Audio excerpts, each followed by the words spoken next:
কিছু জায়গা আছে যেগুলো দিনের চেয়ে রাতে আরো বেশি সুন্দর হয়ে ওঠে। নীলফামারী সদর থানার কচুকাটা ইউনিয়নের দুহুলি চৌধুরী পাড়ায় অবস্থিত মুসা পার্ক ঠিক তেমনই একটি জায়গা।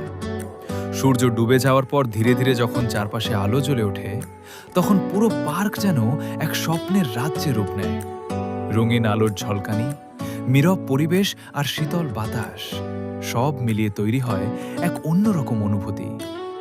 হাঁটার প্রতিটি পথ, পুকুরের পানির উপর নির্মিত কাঠের তৈরি সুন্দর ব্রিজ, সবুজ গাছপালা আর খোলা আকাশের নিচের মুহূর্তগুলো যেন মনকে শান্ত করে দেয়। এখানে এলে মনে হয় জীবনের ব্যস্ততা থেকে কিছুটা সময়ের জন্য হলেও দূরে সরে এসেছি।